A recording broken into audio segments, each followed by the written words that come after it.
Sa ngalan ng Ama at ng Anak at ng Espiritu Santo. Panginoon, isugo mo ang iyong espiritu at pagpanibaguhin mo ang muka ng aming mundo. Ang mabuting balita sa araw na ito ay mula kay San Juan, Kapitulo 7, versikulo 1 hanggang 2, versikulo 10 at versikulo 25 hanggang 30. Ang tagpo sa ebanghelyong ito ay patungkol sa pagpunta ni Jesucristo sa Jerusalem upang ipagdiwang ang kapistahan ng mga tolda. Bagamat nais na siyang patayin ng mga Hudyo ng mga pinunong relihiyoso, si Jesus ay naparoon pa rin. Kaya nga sinabi ng ilang taga-Jerusalem, hindi ba ito ang taong nais nilang patayin?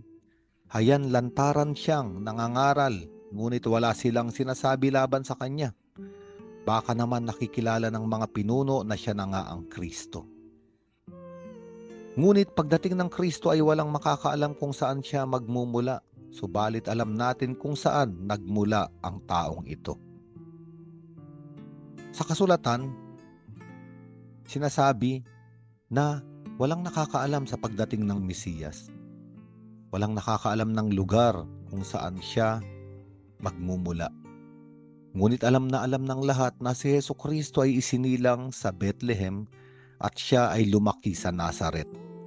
Kaya sinasabi ng mga tao na maaring si Jesus ay hindi ang Mesiyas, maaring hindi siya ang Kristo sapagkat alam natin kung saan siya nagmula. Kaya't si Jesus ay nagturo sa templo at sumigaw, "Ako ba'y talagang kilala ninyo? Alam nga ba ninyo kung saan ako nagmula? Hindi ako naparito dahil sa aking sariling kagustuhan lamang. Karapat-dapat pagtiwalaan ang nagsugo sa akin.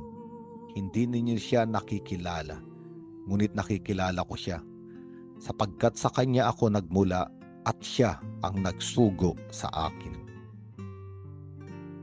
Kaya nga, sa komento at paniniwala ng mga tao na nalalaman nila kung saan nagmula si Jesucristo, kaya maaaring hindi siya ang Mesiyas o ang Kristo, ay sinagot ni Jesucristo na hindi ninyo ako nakikilala.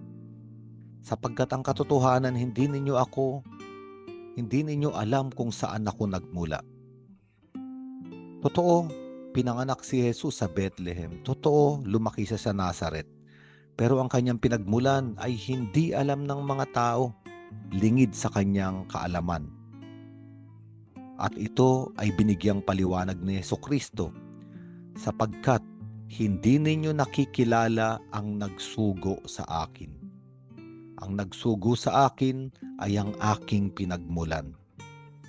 At ang nagsugo kay Jesucristo ay ang Diyos Ama. At si Jesucristo ay naparito upang gawin at ganapin ang kalooban ng Ama. Kaya nga, si Jesucristo ay binibigyan diin na akala ba ninyo, kilala ninyo ako sa aking pinagmulan? Hindi. Kung hindi ninyo makikilala ang aking Ama, kung hindi kayo mananampalataya na ako ay isinugo ng Diyos Ama, hindi ninyo makikilala at malalaman kung saan ako nagmula. Sapagkat makikilala lamang natin ang Diyos sa pamamagitan ng ugnayan at relasyon natin sa Panginoon.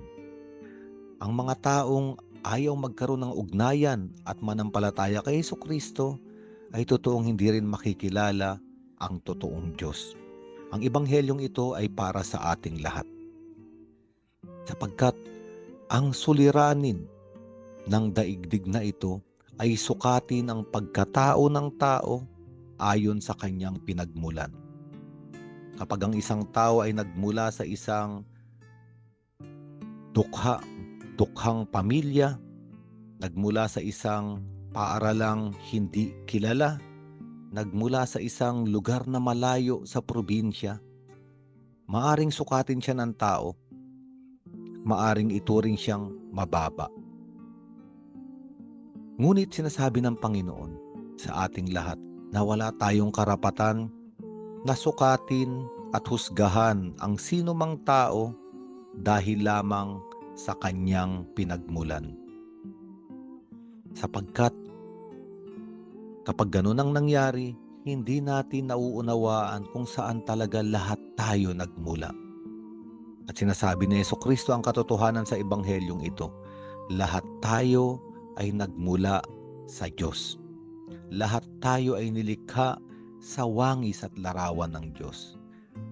Kaya nga naparito si Jesucristo para sa ating lahat, upang kung maligaw man tayo, naligaw man tayo, nawala man ang wangis at larawan ng Diyos sa atin, dahil sa ating mga pagkakamali at pagkadapa sa kasalanan, ang layunin ni Jesucristo ay tayo ay ibalik muli sa totoo nating pinagmulan.